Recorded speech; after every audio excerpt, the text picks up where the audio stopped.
Kita ke informasi pertama, Saudara. Akses jalan lintas tengah Sumatera di Kecamatan Sayur Matinggi, Kabupaten Tapanuli Selatan, Sumatera Utara putus akibat terendam banjir. Ketinggian air bahkan mencapai 1 meter di beberapa titik.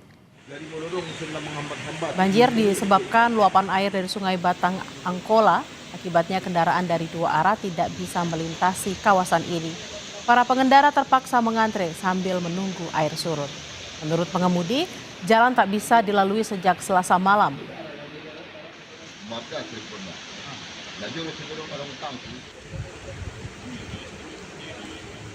Lama antri di sini, Bang?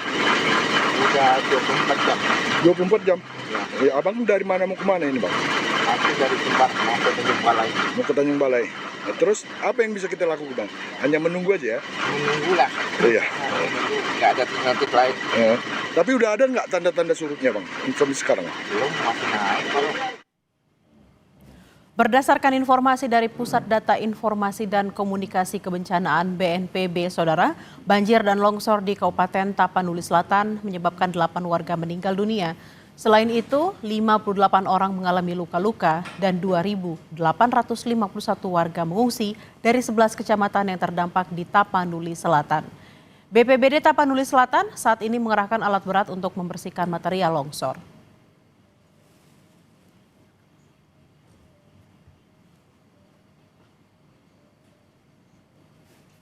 Banjir bandang dan longsor melanda sejumlah wilayah di Sumatera Utara. Pemerintah daerah dan BPBD terus melakukan penanganan darurat untuk mendata kerusakan serta memastikan warga terdampak mendapatkan bantuan.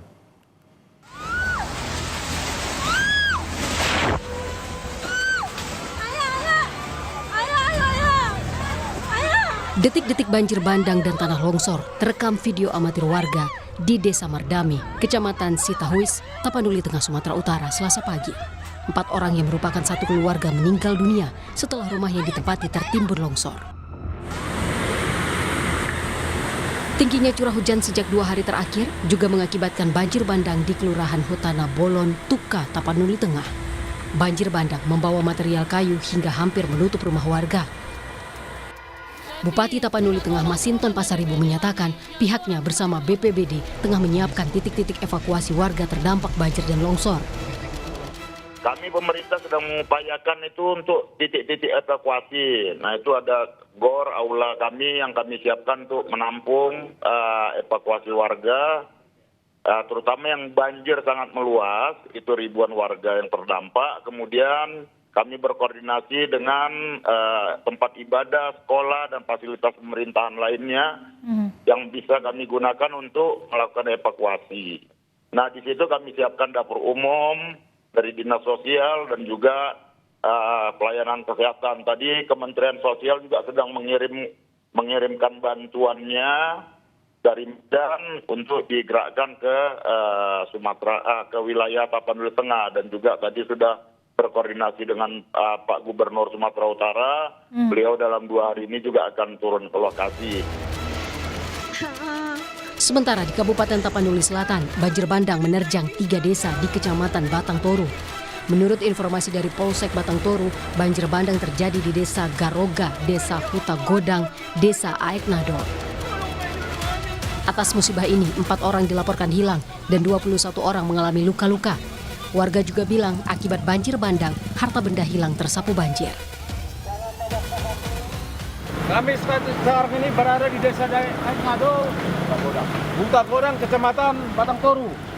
Saat ini sudah terjadi banjir bandang. Banjir bandang, Komandan. Jadi saat ini belum bisa kami perkirakan apakah ada korban atau tidak.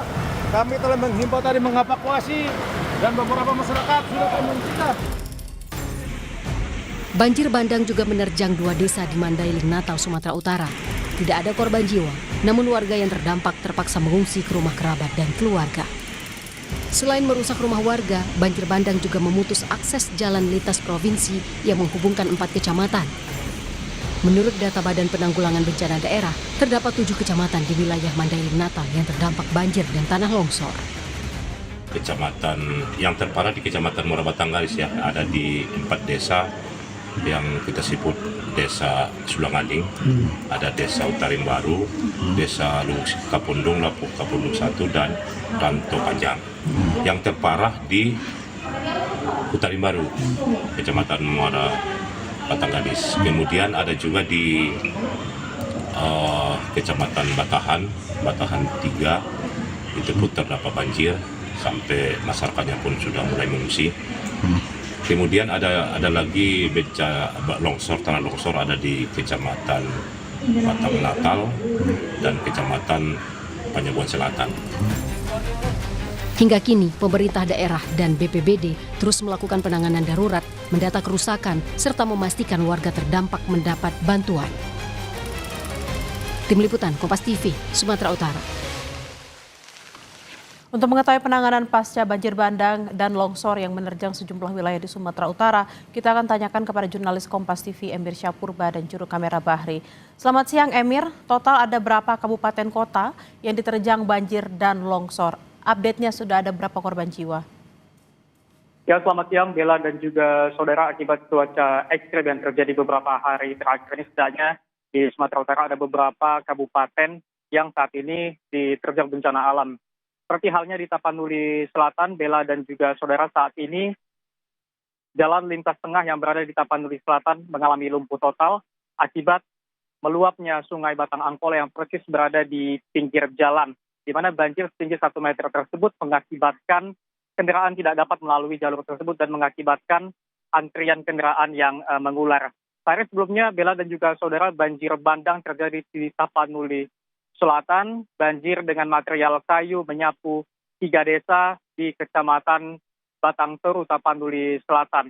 Dari data yang saya himpun dari BNPB, saudara, setidaknya ada 8 orang korban jiwa dan juga 58 orang luka-luka akibat bencana alam banjir bandang tersebut.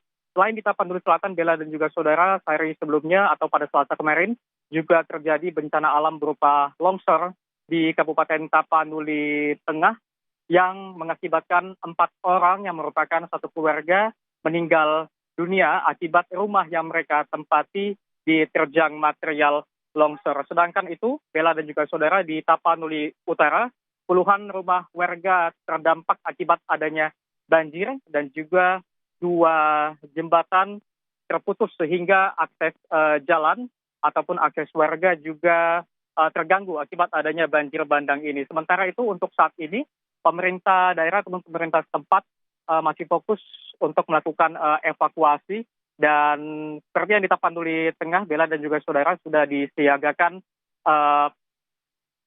dapur-dapur umum dan juga tempat pengungsi agar warga mendapatkan tempat untuk berlindung dan juga distribusi logistik dan distribusi bantuan berupa makanan dan juga bahan-bahan pokok dapat segera disalurkan. Memang Bella dan juga saudara, belakangan ini cuaca ekstrim terus menerpa Sumatera Utara.